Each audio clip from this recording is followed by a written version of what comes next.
नमस्कार बच्चों। पिछले दिनों हमने डीओई डेली का एक इम्पोर्टेंट सर्कुलर आपके साथ शेयर किया था। एक इम्पोर्टेंट वीडियो अपडेट हमने आपको दी थी और उसमें हमने बात की थी क्लास 9th और 11th की प्रमोशन पॉलिसी की, कि इस बार भी 9th और 11th के स्टूडेंट्स को प्रमोट किया जाएगा। यानी कि लास्ट ईयर की जो हमारी प्रमोशन पॉलिसी थी उसमें लिटिल बिट चेंजेस किए गए और उसके साथ उस पॉलिसी को इस बार भी फॉलो किया जा रहा है। सीधी सी बात कहें तो इस बार भी सब बच्चे पास होने वाले हैं क्लास 9th और 11th के, और ऑलमोस्ट सारे बच्चे नेक्स्ट क्लास में जाने वाले, यानी कि कोई भी बच्चा फेल नहीं होगा। लेकिन इसमें भी कुछ कंडीशंस अप्लाई थी। हमने डिटेल में उस सर्कुलर को डिस्कस किया था, लेकिन उसके बाद भी बहुत सारे स्टूडेंट्स हैं इस प्रमोशन पॉलिसी को लेकर के डाउटफुल हैं। बहुत सारे स्टूडेंट्स हैं जो कंफ्यूज हैं कि क्या होगा क्या नहीं होगा, क्या हमें करना है क्या नहीं करना। और ऊपर से काफ़ी सारे र्यूमर्स भी आ रहे हैं, जैसे कि इस बार एग्ज़ाम कैंसिल हो गए, आप एग्ज़ाम नहीं दोगे तो भी आपको प्रमोट कर दिया जाएगा, या फिर आप अगर 18 मार्क्स एक सब्जेक्ट में लेकर के आते हो तो आपको 15 मार्क्स की ग्रेस मिल जाएगी। इस टाइप की चीज़ें चल रही है। क्या एग्जैक्टली ऐसा कुछ उस सर्कुलर में था या नहीं था? तो वो सारी चीज़ें मैं दोबारा से यहाँ पर क्लियर करने वाला हूँ, क्योंकि वो क्लियर होना बहुत ज़्यादा ज़रूरी है। कहीं ये ऐसा ना हो कि आप वहाँ पे कंफ्यूज हो जाओ, कुछ ऐसी गड़बड़ कर दो कि सब बच्चे पास तो हो जाएं लेकिन आप यहीं पे छूट जाओ। ओके, तो वो डिटेल में हम डिस्कस करेंगे कि क्या एग्जैक्टली उसमें है क्या।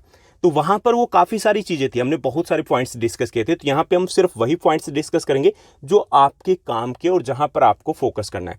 तो सबसे पहले ये कि आपकी जो प्रमोशन पॉलिसी है उसके तहत आपका जो रिजल्ट तैयार होगा, जो उस प्रमोशन पॉलिसी में कहा गया है, वो रिजल्ट जो रहेगा, result of the students will be calculated on the basis of term 1, term 2 and internal assessment, जिसमें आपके प्रोजेक्ट्स, आपके प्रैक्टिकल, आपके असाइनमेंट्स, आपकी वर्कशीट, वो सब कुछ शामिल है। यानी कि पहली चीज़ जो उस प्रमोशन पॉलिसी में कहा गया था कि आपका जो रिजल्ट तैयार होगा वो टर्म 1 के बेस पे तैयार नहीं होगा, अकेले टर्म 2 के बेस पे तैयार नहीं होगा, अकेले आपके इंटरनल असेसमेंट के बेस पे तैयार नहीं होगा, बल्कि तीनों को मिला करके तैयार होगा। मान लीजिए कि कोई स्टूडेंट है जिसके टर्म 1 में वो फेल है, इट डजेंट मैटर, कोई मैटर नहीं करेगा। आप टर्म 2 में अच्छा स्कोर कीजिए, आपके इंटरनल के अगर अच्छे मार्क्स है तो भी आप पास हो सकते हो। ओके, तो पहली चीज़ तो उसमें ये क्लियर की गई थी कि टर्म 1 अकेले मायने नहीं रखेगा, टर्म 2 अकेले मायने नहीं रखेगा, और इसमें इंटरनल असेसमेंट भी आपके लिए बहुत इंपॉर्टेंट रहने वाला है। तो पहली चीज़ ये क्लियर की गई थी। दूसरी चीज़ कि हमें कितना स्कोर करना है, कि passing criteria will be 33% marks हमें चाहिए, यानी कि 100 में से हमें 33 चाहिए। अब 33 कैसे चाहिए? टर्म 1 को मिला लो। मान लीजिए कि आपके टर्म 1 में किसी सब्जेक्ट में 9 मार्क्स आए हैं, टर्म 2 में मान लीजिए कि आपके 11 मार्क्स हुए हैं। ओके, एज इट इज देखा जाए तो आप दोनों में फेल हो ना, 14 मार्क्स आप स्कोर ही नहीं कर पाए, दोनों में फेल हो, लेकिन फिर भी आप पास हो सकते हो, क्योंकि 20 वहां हो गए। अगर आपको 13 इंटरनल मिल जाते हैं, 13 मार्क्स इंटरनल मिल जाते हैं, तो भी आप पास हो जाओगे। यानी कि सीधा सा आपका कैलकुलेशन गणित ये कहता है कि आपको 33 तक पहुंचना है, कैसे भी पहुंचिए, ये इनके इन प्रकरण वहां तक अगर आप पहुंच जाते हो तो आपको प्रमोट कर दिया जाएगा। लेकिन उसके लिए मैटर ये करेगा कि आप अपने इंटरनल मार्क्स कितने ले पाते हो, प्रोजेक्ट, आपकी वर्कशीट, आपके असाइनमेंट सबमिट हुए या नहीं हुए।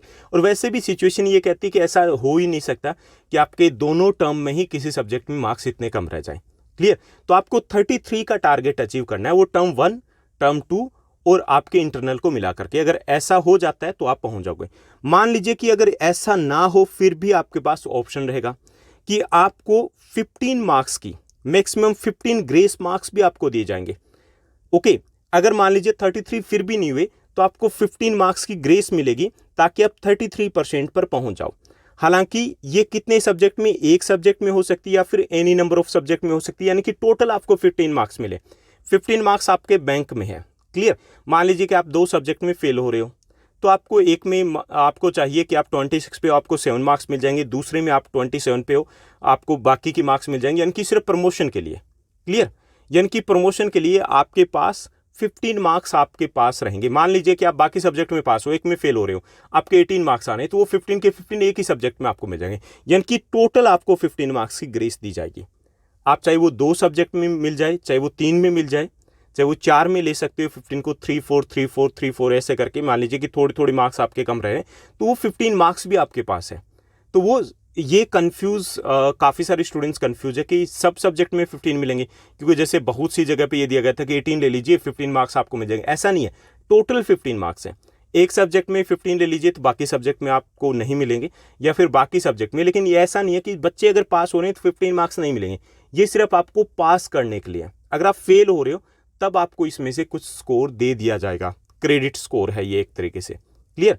तो ये आपका रहेगा, यानी कि आपके लिए पास होना और आसान हो गया। पहला तो ये कि 33% आपको लेकर के आने। दूसरा है कि फिर भी आप रह जाते हो तो 15 मार्क्स की ग्रेस आपको दे दी जाएगी। इसके साथ साथ एक और चीज़ कि आप सभी के पास एडिशनल सब्जेक्ट है। जैसे आपके पास उर्दू होगी, पंजाबी होगी, संस्कृत होगी, कंप्यूटर आपने ले रखा होगा, तो एडिशनल सब्जेक्ट में आपको पास होना ही पड़ेगा 10th और 12th क्लास के बोर्ड एग्जामिनेशन में बैठने से पहले। यानी कि अगर अभी पास नहीं हुए तो उसमें आपकी कंपार्टमेंट मानी जाएगी, आपको कंपार्टमेंट एग्जाम देना पड़ेगा। तो उन सब्जेक्ट को और ज़्यादा सीरियसली आपको लेना होगा। ओके, एडिशनल सब्जेक्ट को आपको पास ही करना पड़ेगा। हालांकि उसमें भी वो सेम क्राइटेरिया, तो इतना मुश्किल नहीं रहेगा आपके लिए पास होना।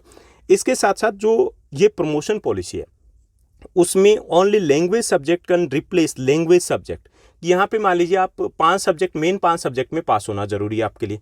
नेक्स्ट क्लास में आपको प्रमोट अगर होना है तो उसमें अगर मान लीजिए इंग्लिश में, क्योंकि कंपलसरी है ना इंग्लिश और हिंदी 9th क्लास की अगर बात की जाए, तो अगर उसमें आप फेल होते हो, संस्कृत में पास हो, आप इंग्लिश में फेल हो, संस्कृत में पास हो या उर्दू में पास हो, तो आपके उर्दू के जो मार्क्स हैं या संस्कृत के मार्क्स हैं वो इंग्लिश के मार्क्स में ऐड हो जाएंगे, यानी कि उसको रिप्लेस कर देगा। यानी कि इंग्लिश की जगह आपकी उर्दू या पंजाबी या संस्कृत आपकी काउंट हो जाएगी। लेकिन कोई और सब्जेक्ट है वो इनके मार्क्स को रिप्लेस नहीं कर सकते। यानी कि आपको 2 लैंग्वेज पास करनी होगी, कम से कम 2 लैंग्वेज को आपको पास करना ही होगा। आपके पास अगर तीसरी लैंग्वेज है तो वो इनकी जगह पर कैलकुलेट कर ली जाएगी। इसके साथ साथ जो स्किल सब्जेक्ट है वो मेन सब्जेक्ट को रिप्लेस नहीं करेंगे।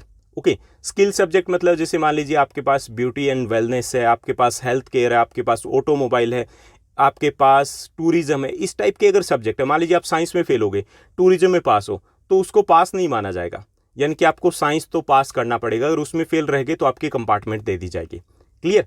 ये भी ध्यान रखना कि 5 मेन सब्जेक्ट को कोशिश करो कि वहाँ पे हमें पास होना ही होना है।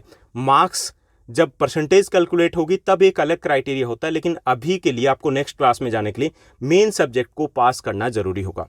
इसके साथ साथ एक और चीज़ भी है कि काफ़ी सारे स्टूडेंट्स ऐसे होंगे जिन्होंने टर्म 1 एग्जाम में फेल हो गए होंगे, या टर्म 1 एग्जाम जिन्होंने नहीं दिया, तो उनके साथ क्या होगा कि if a student could not appear in the term 1 exam, यानी कि अगर वो टर्म 1 एग्जाम में कोई बच्चा दे ही नहीं पाया किसी भी कारण से, तो रिजल्ट किसके बेस पे होगा? टर्म 2 एग्जाम के बेस पे ही उसका तैयार किया जाएगा।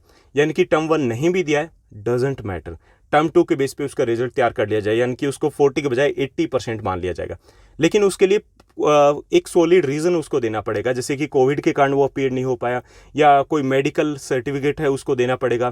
तो वो सारी चीज़ें देनी पड़ेगी। अदरवाइज ऐसा नहीं कि मैं वैसे ही घर बैठा था, नहीं दिया तो नहीं दिया। ओके, तो वो कंसिडर किया जा सकता है। कंसिडर कब करेंगे? अगर उसके पीछे कुछ ना कुछ वो सॉलिड रीज़न देता है कि ये कारण था इसलिए मैं अपीयर नहीं हो पाया। तो यानी कि आपने टर्म 1 नहीं दिया तो भी आप पास हो सकते हो, प्रमोट हो सकते हो। टर्म 1 में फेल है तो उसकी बात हमने पहले ही कर ली कि वो मैटर नहीं करेगा। उसके बाद कि अगर एक स्टूडेंट मान लीजिए कि फिर भी वो फेल हो जाता है किसी भी सब्जेक्ट में, clear, if a student still fails to score 33% in इस सब्जेक्ट, एक सब्जेक्ट में उसके नहीं आ पाए, तो क्या होगा? ही और she will have to appear in compartment examination में उसे बैठना होगा। और हालांकि कंपार्टमेंट एग्जाम में अगर बैठेगा तो उसे ग्रेस मार्क्स नहीं मिलेंगे। वो 15 वाला जो कोटा है वो यहाँ पे खत्म हो जाएगा। तब आप उसको अपने खुद के स्कोर, मान लीजिए उसने 5 मार्क्स लिए टर्म 1 में, क्लियर, और उसको जो असेसमेंट मिली वो 10 मार्क्स की 15, तो उसको वो 18 मार्क्स लेने ही पड़ेंगे। अगर नहीं लिए तो फेल हो जाएगा। क्लियर? ये चीज़ें भी क्लियर होनी चाहिए कि आपको कंपार्टमेंट आ गया तो ग्रेस मार्क्स आपको नहीं मिलने वाले। और अगर आप 2 सब्जेक्ट में फेल हो जाते हो यहाँ पर, तो आप फेल कंसिडर किए जाओगे। तो ये भी ध्यान रखना है कि 2 सब्जेक्ट में आपके मार्क्स हैं, ग्रेस मार्क्स मिलने के बाद भी 33 पे नहीं पहुंच पा रहे हो तो आप फेल हो जाओगे। ओके, तो ये थी अपडेट जिसमें थोड़ा सा हम और क्लियर वे से डिस्कस किया कि किस तरीके से इस बार क्लास 9th और 11th के स्टूडेंट्स को प्रमोट किया जाएगा। इसके साथ साथ क्लास 9th के स्टूडेंट्स के लिए हमने सैम्पल क्वेश्चन पेपर भी ऑलरेडी प्रोवाइड करें। तो अगर आपने उन सैम्पल क्वेश्चन पेपर को नहीं देखा है तो आप देख लीजिएगा, प्लेलिस्ट में जाइएगा। Class 9 social science most important questions की एक अलग से प्लेलिस्ट बना देंगे, तो वहाँ पर आपको मिल जाएगा। आज के लिए बस इतना ही। Thank you, bye bye, have a nice day.